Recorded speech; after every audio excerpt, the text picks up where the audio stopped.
నమస్తే, welcome to AP7 AM. రెండో ప్రపంచ యుద్ధ సమయంలో జపాన్లోని హిరోషిమాపై అమెరికా అణుబాంబు వేసింది. కిలోమీటర్ల దూరం అంతా నాశనమైంది. బాంబు వేడికి వేల మంది బూడిదైపోయారు. ఇదంతా కేవలం ఒక్క బాంబు వేస్తేనే.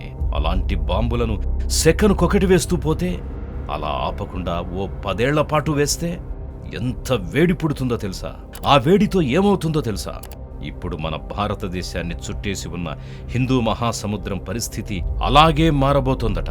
సముద్ర జలాలు వేడెక్కి ఆ ఎఫెక్ట్ మన దేశంపై తీవ్రంగా పడబోతోందట. పచ్చగా కళకళలాడే ప్రాంతాలన్నీ ఆ వేడి ధాటికి ఆఫ్రికా తరహాలో ఆగమాగమవుతాయట. ఇదేదో భయపెట్టడానికి చెబుతున్నది కాదు. గత 40 ఏళ్లుగా వాతావరణాన్ని, మారుతున్న పరిస్థితుల్ని పక్కాగా పరిశీలించి తేల్చిన నిజం. మరి దీనికి కారణమేంటి? ఆ వేడి ఎలా ఏర్పడుతుంది? దానితో ఏమేం సమస్యలు వస్తాయి?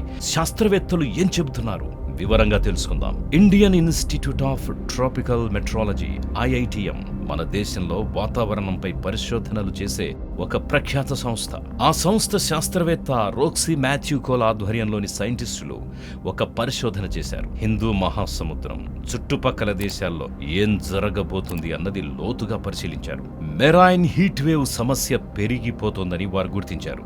సముద్ర ఉపరితలం ఉష్ణోగ్రతలు బాగా పెరిగి అక్కడి నుంచి భూభాగంపైకి వేడి గాలులు వీయడమే మెరైన్ హీట్ వేవ్. భూభ్రమణం, వాతావరణ పరిస్థితులతో ఏటా కొన్ని రోజులు హిందూ మహాసముద్రంలో ఈ హీట్ వేవ్స్ ఏర్పడతాయి. అలా 1970 నుంచి 2000 సంవత్సరం వరకు ఏటా సగటున 20 రోజుల పాటు ఇవి ఏర్పడ్డాయి. ఆ తర్వాతి నుంచి పెరిగిపోయాయి. 2100 సంవత్సరం నాటికి ఏడాదిలో 220 నుంచి 250 రోజుల పాటు మెరైన్ హీట్ వేవ్స్ కొనసాగుతాయట. మరి ఆ మెరైన్ హీట్ వేవ్స్ తో మనకొచ్చిన నష్టం ఏంటి అని డౌట్ వస్తోందా? IITM నివేదిక ఏం చెప్పిందంటే, మనకు వర్షాలనిచ్చే ఋతుపవనాలు, తుఫాన్లు అన్నీ సముద్రాల నుంచే కదా వచ్చేది. సముద్రం ఉష్ణోగ్రతలు పెరిగితే ఋతుపవనాల సీజన్లు మారిపోతాయి, వానలు తగ్గిపోతాయి, కరువు పరిస్థితులు వస్తాయి. 1980, 2000 సంవత్సరాల మధ్య హిందూ మహాసముద్ర ప్రాంతాల సగటు ఉష్ణోగ్రతలు 26 డిగ్రీల నుంచి 28 డిగ్రీల సెల్సియస్ గా నమోదయ్యాయి. ఇవి 2100 నాటికి 28.5 నుంచి 30.7 డిగ్రీల వరకు పెరుగుతాయట.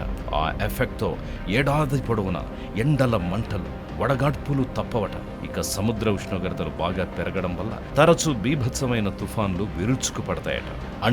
అయితే ఎండలు, వడగాడ్పులు లేదంటే తుఫానులు, వరదలతో ఆగమాగం కాక తప్పదట. ఇంతేకాదు, ఉష్ణోగ్రత పెరిగితే నీరు వ్యాకోచిస్తుందని, దీంతో సముద్ర మట్టం పెరిగి తీర ప్రాంతాలు మునుగుతాయని IITM నివేదిక పేర్కొంది.